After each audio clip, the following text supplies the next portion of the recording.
Club foot के इलाज के बाद जो बच्चे में एक्सरसाइज दो प्रकार के होते हैं। एक तो एक्टिव एक्सरसाइज जो बच्चा खुद करता है, और पैसिव एक्सरसाइज यानी कि जो फिजियोथेरेपिस्ट या माँ बाप करते हैं। तो हम आपको अभी पैसिव एक्सरसाइज दिखा रहे हैं। जब पंजे बिल्कुल सीधा हो चुका है प्लास्टर के बाद, तो वो वापस टेढ़ा ना हो, इसीलिए एक्सरसाइज करनी बहुत ज़रूरी है।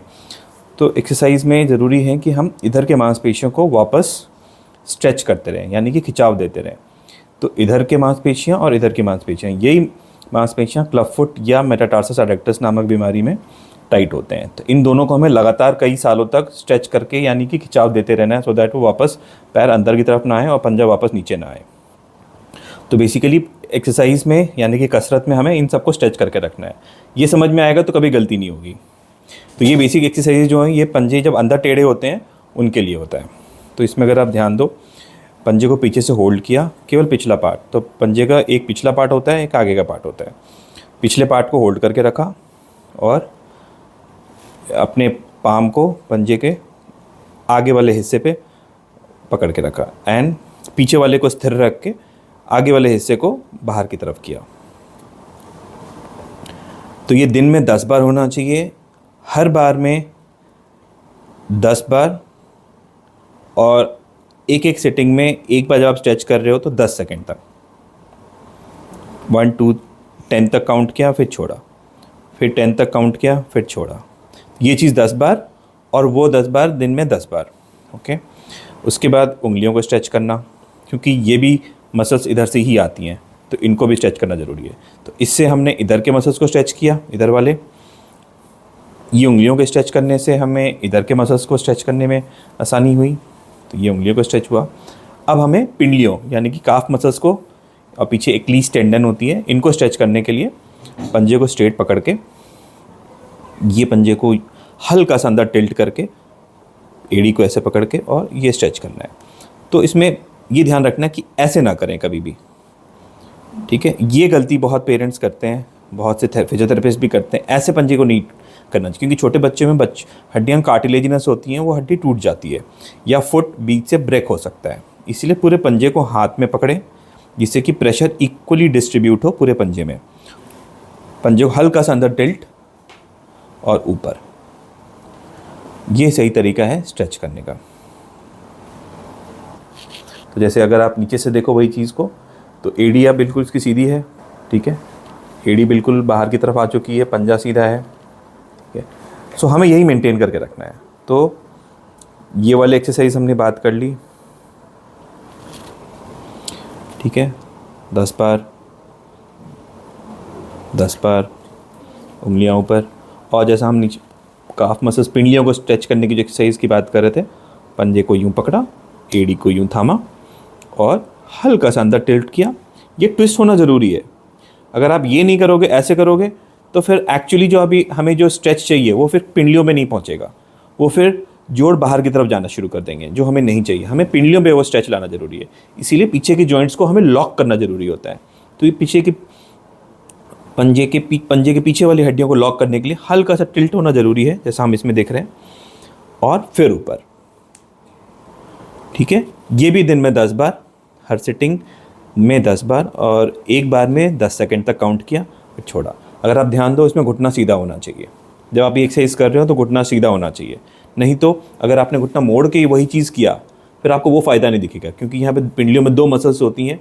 तो बाहर वाली मसल होती है वो घुटने के ऊपर तक जाती है, तो उसको स्ट्रेच करने के लिए हमें घुटने को सीधा रखना ज़रूरी है, और तब अंदर टिल्ट करके इसको ऊपर किया, ठीक है। और उंगलियों को स्ट्रेच करना ऊपर। तो 2 दिशा से आपने सेम कसरत को देख लिया। अब ये एक्टिव एक्सरसाइज है, जिसमें बच्चा खुद से एक्सरसाइज कर रहा है। तो जैसे आप देखो, या तो ये बच्चा एक स्टूल पे या स्टेयर केस पे, सीढ़ी के ऊपर आधे पैर इसका बाहर है, इसमें बच्चा जो ऊपर नीचे कर रहा है, इससे क्या है, फुट के पंजे के नीचे के मांसपेशियाँ, इससे पिंडलियाँ भी मजबूत हो रही हैं और पंजे के नीचे के मसल्स भी मजबूत हो रहे हैं। इसमें ये ध्यान रखना है कि अगर बच्चे का वज़न ज़्यादा है तो ये स्टूल गिर ना जाए। तो अगर हो सके तो स्टूल को स्टेबलाइज करके रखा, स्थिर रखा, ताकि बच्चा गिरे ना। तो ये अगर उठक बैठक बच्चा करता है, इससे भी पिंडलियाँ पीछे स्ट्रेच हो रही हैं, ठीक है। आप नीचे बैठ के वेट करो, बैठ के आगे वेट करो, ठीक है। ये स्क्वाटिंग एक्सरसाइजेस बच्चे को करानी, नीचे बैठ के 10 सेकंड काउंट करा। 2 3 4 5 6 7 8 9 10 वेरी गुड। 1 2 3 4 5 6 7 8 चलो अब इस तरह से बच्चे को एडी पे चलने के लिए बोलना है।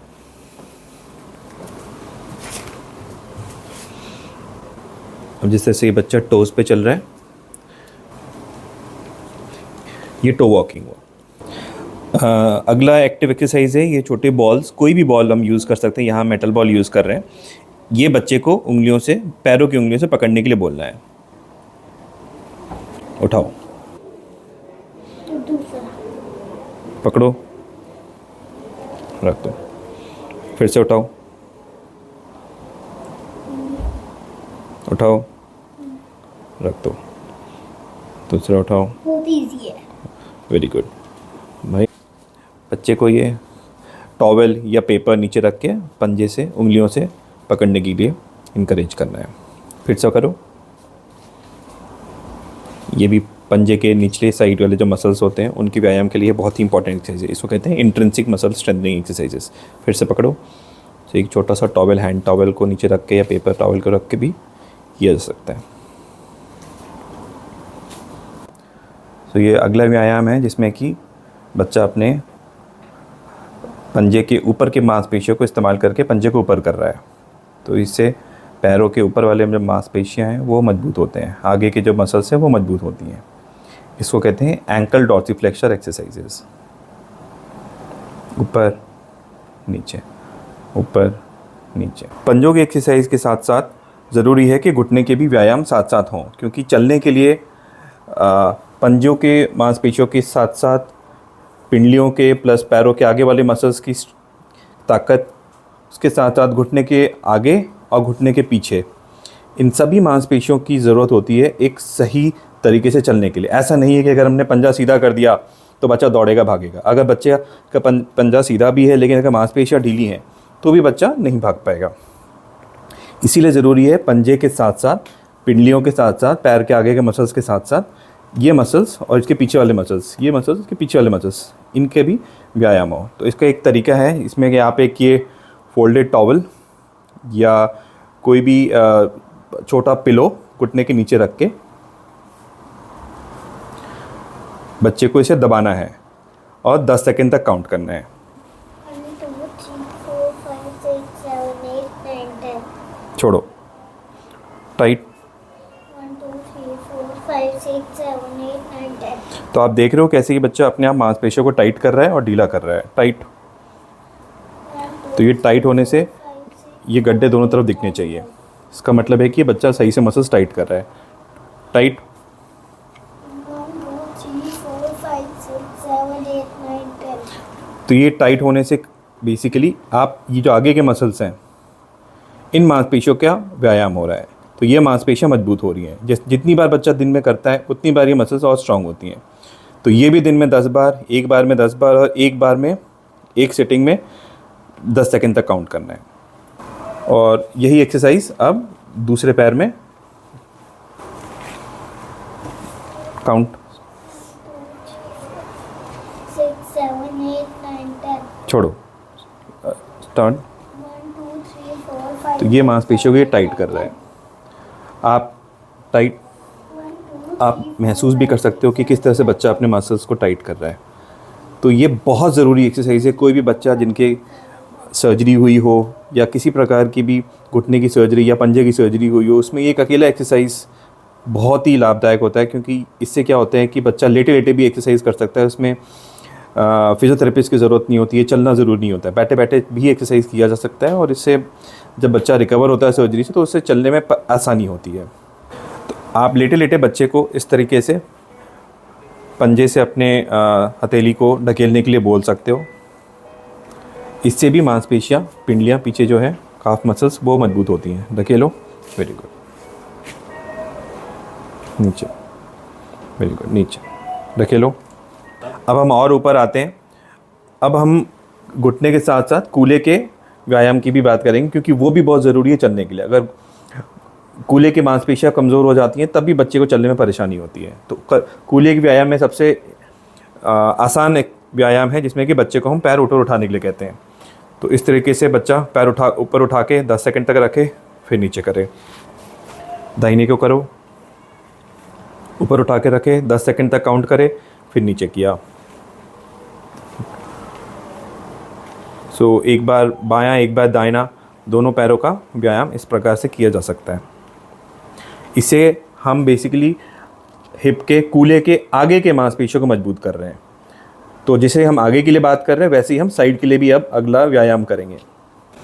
अब आप बच्चे को किसी एक करवट लेटा के हाथ को कूल्हे के ऊपर फिक्स कर लिया, जिससे कि बच्चा आगे या पीछे लौटे ना। अब बच्चे को पैर उठाने के लिए बोलना है, अगेंस्ट ग्रेविटी उठाओ। उठा के रखा, 10 सेकंड तक काउंट किया, फिर रखा। ऊपर उठा के रोको, ऊपर उठा के रोको, काउंट करो। तो इससे क्या हो रहा है, कूल्हे की जो बाहर के साइड के मसल्स हैं वो इस्तेमाल हो रहे हैं, जिनको कि हिप एब्डक्टर्स बोलते हैं। हिप एब्डक्टर्स हमारे चलने में और लचक ना हो, इसके लिए उनकी मजबूती बहुत ज़रूरी है। बहुत ऐसे केसेस होते हैं जिनमें कि घुटने की सर्जरी हुई होती है या पंजे की सर्जरी हुई होती है, पर बच्चे में लचक रह जाती है। वो इसीलिए रह जाती है क्योंकि कई बार हिप एब्डक्टर मसल्स जो कि यहाँ होती हैं, ये कई बार कमज़ोर होती हैं। तो इनको भी मजबूत करना बहुत ज़्यादा ज़रूरी है। अब उठाओ, उठा के रखा, फिर छोड़ा, उठा के रखा, 10 सेकंड काउंट किया, फिर छोड़ा, उठा के रखा, नीचे किया। अब हम वही व्यायाम दाहिने साइड बच्चे को करवट करा कर और बाएं पैर में करेंगे। पैर उठाओ, इसमें ये कमर को होल्ड करना काफ़ी ज़रूरी है, जिससे कि बच्चा आगे या पीछे लौटे ना। ऊपर करो, उठाओ। इसमें ये ध्यान रखना है कि बच्चा पैर आगे की तरफ ना करे, सीधा सीधा सीधा उठाए। हाँ, सीधा उठाना बहुत ज़रूरी है, जिससे कि सही मसल्स, सही मांसपेशियों का व्यायाम हो।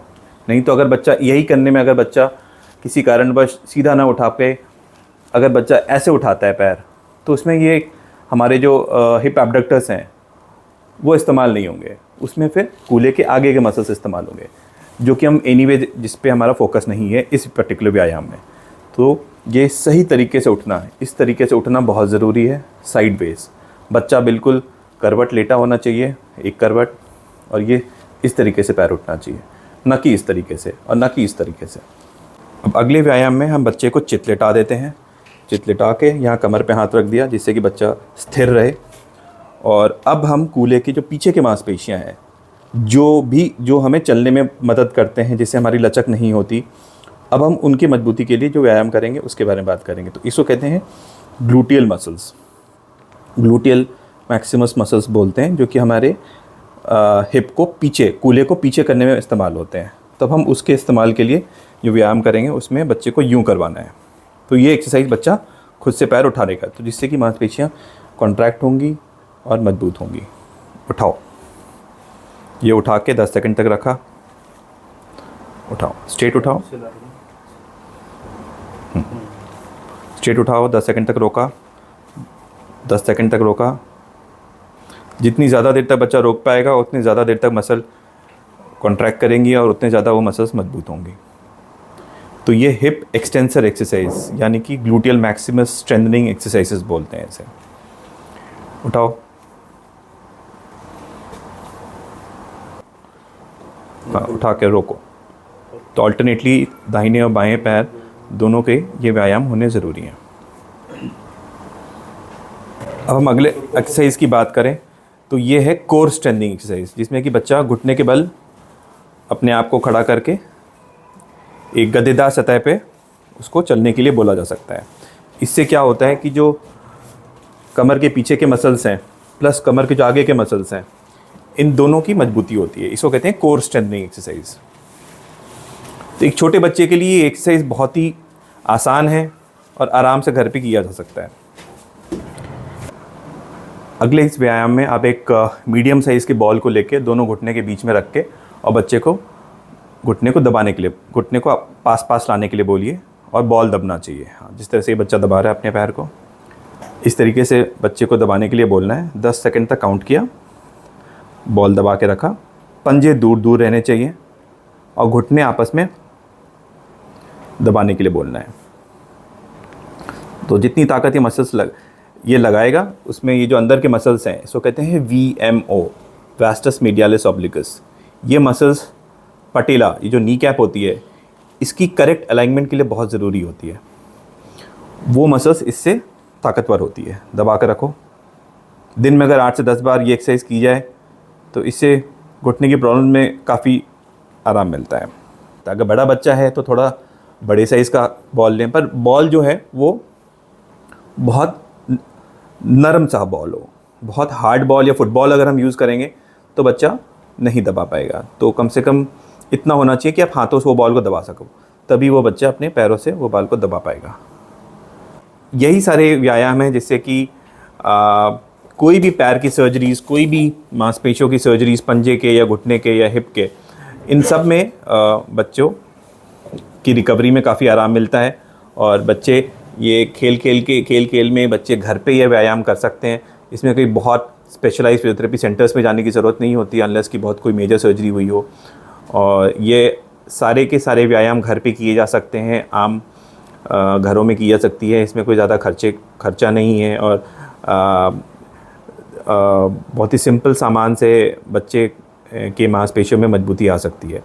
और इसका असर हमें कुछ महीनों में दिखता है। जब मसल्स मजबूत हो जाते हैं तो चलने में सुधार दिखता है, बच्चे का बैलेंस सुधरता है, उसका गिरने की जो फ्रीक्वेंसी है, गिरने की जो टेंडेंसी होती है वो उसमें काफ़ी कमी दिखती है। तो ये सारे असर धीरे धीरे दिखते हैं। तो ये सर्जरी हो या ना हो, प्लास्टर ट्रीटमेंट हो, किसी भी प्रकार के पीडियाट्रिक ऑर्थोपेडिक कंडीशन में, यानी कि बच्चों के मांसपेशियों की कंडीशन में, ये व्यायाम एक बहुत ही लाभदायक है और इसका बहुत लॉन्ग टर्म इफेक्ट्स दिखता है। धन्यवाद।